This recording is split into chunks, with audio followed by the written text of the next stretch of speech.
Hello everyone, my name is Alvaro, and in this video I will be covering another problem in the blind Leetcode 75 problem list. Today we will be doing problem 235, which is called lowest common ancestor of a binary search tree. This is one of my favorite problems. I've never gotten this one asked in my interviews. However, I think it's a pretty good problem to learn a little bit of recursion and understand the properties of binary search trees and how they apply to recursion. So yeah, definitely a good one to practice, especially for beginners that want to start practicing problems related with either recursion or binary search trees. So let's get to it. Given a binary search tree, find the lowest common ancestor of two given nodes in the binary search tree. According to the definition of least common ancestor, or lowest common ancestor, the lowest common ancestor is defined between two nodes P and Q as the lowest node in T that has both P and Q as descendants, okay, where we allow a node to be a descendant of itself. So this might seem a little bit wordy, but don't worry, I'll clarify this a little bit. Example 1, we are given this tree right here, and the two nodes are 2 and 8. So the lowest common ancestor is the 6 here, because if we go further down here, right, the 8 will not be able to be found. So this is as low as we can get in the tree so that we can still find 2 and 8 as children of the current root. Because remember that whenever we're dealing with trees, right, every node is also a subtree of the tree itself. So for example, if we were given, let's check another example here, 2 and 4. This is a good example. So 2 and 4 here, if we go to the left, we can still find 2 and 4 in this subtree right here, composed of these 5 nodes, 2, 0, 4, 3, and 5. So our lowest common ancestor must still be in here. The moment in which we go down and one of the given nodes can't be an ancestor anymore, one of the given nodes can't be a child anymore, then we already know we've gone over the limit. So here the output would be 2 because 2 is the lowest common ancestor of 2 and 4. Because remember that a node is allowed to be a descendant of itself. Here we have example 3, 2 and 1, which would be a tree with a 2 and a 1. So the output would be 2. So, okay, if you want to try this problem by yourself, now would be the time to pause the video. I'll explain a little bit the approach that we're going to take, and then I'm going to get to programming. All right. So I guess in order to solve this problem, right, we can clarify a couple of properties of the binary search trees, or at least just one that's very useful in here. In a binary search tree, at least the way that we're dealing with binary search trees here, is that every left child of a node must have a value that's less than that of the node, and every right child must have a value that's greater than the value of the node. So for example, this subtree has all values that are greater than 6 because they're the right children of 6. And conversely, all the numbers in this subtree right here, starting at the 2, have a value that's lesser than 6 because they are the left children of 6. Now, how is this going to help us to find the lowest common ancestor?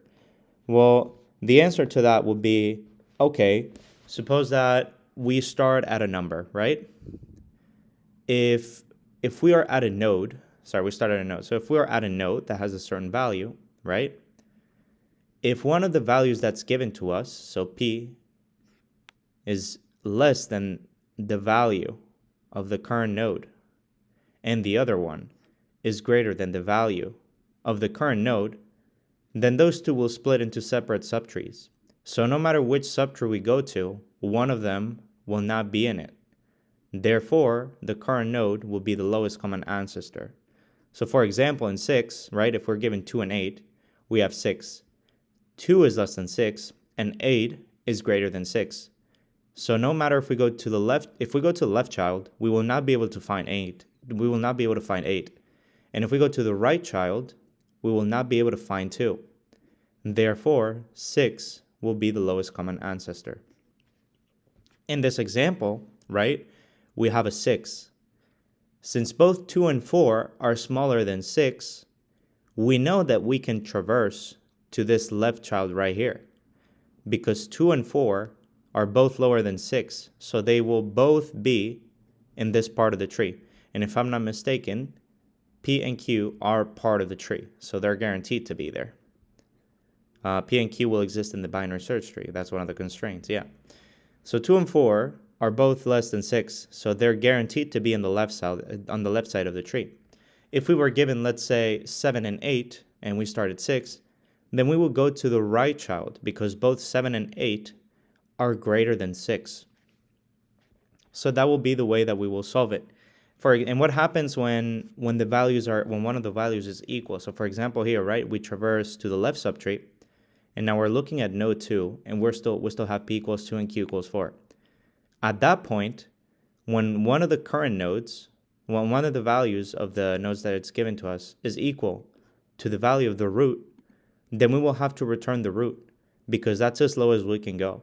We will not be able to find 2 either on the left subtree or the right subtree, because 2 is the value of the root itself in that subtree.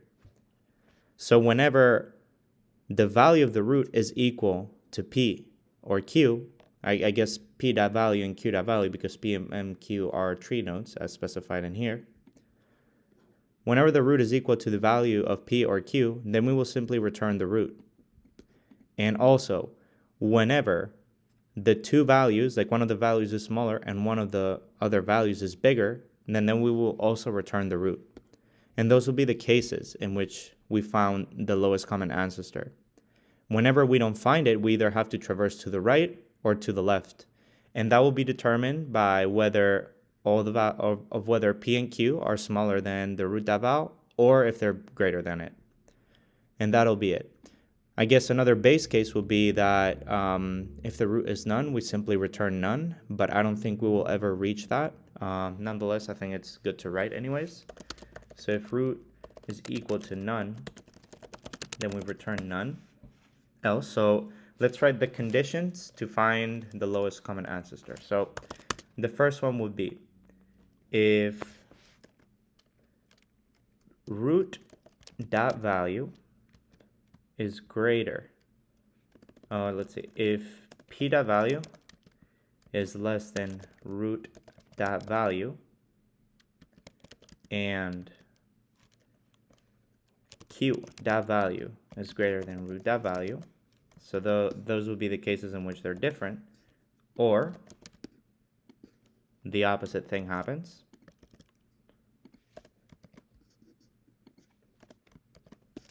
So whenever that happens, we return the root, because remember, that's when we would have to when the nodes branch out. So no matter which child we go to, one of them won't be found in that subtree. And what is the other case? Well, the other two cases will be when either the root equals P dot value or whenever it equals Q dot value. Or P dot value equals root dot value, or Q dot value equals root dot value. So that's when we return root. So what are the other cases left? Well, we've already checked whenever either P dot value is equal to that or Q is equal to that, or whenever they're different. So the only two cases left will be when both of them are less than the root, or when both of them are greater than the root. And in that case, we can simply just check one number, because we've already covered the other cases. So it's good enough to simply just use one comparison. So if P dot value is less than root dot value, then it's guaranteed that Q dot value is also less than root dot value, because Q dot value being equal to root dot value or greater than root dot value has been covered already by this if statement right here. So whenever that happens, that means that it's smaller, right, than the root. So we will have to traverse the left subtree and return whatever that returns. Self dot lowest common ancestor, root dot left, and then we simply pass the same nodes. And the other case will be when P dot value is greater than root dot value. So in that case, we traverse the right subtree.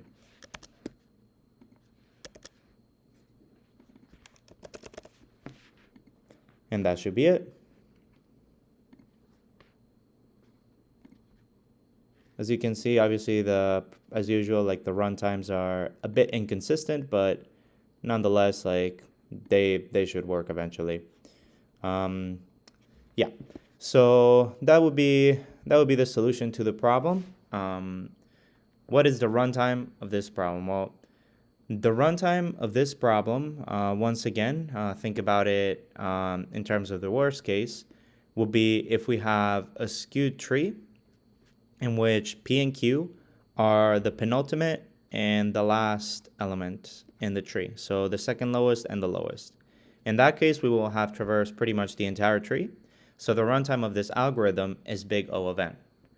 Similarly, the space-time complexity is big O of n because in the worst case scenario, we will go deep, like a lot of levels deep, pretty much all the levels except one, because we will reach the second to last or penultimate node. And at that point, we will have big O of n calls in the recursion stack trace. So yeah, that will be pretty much it. I hope you enjoyed the video, and I hope that you found it helpful, and see you in the next one. Bye-bye.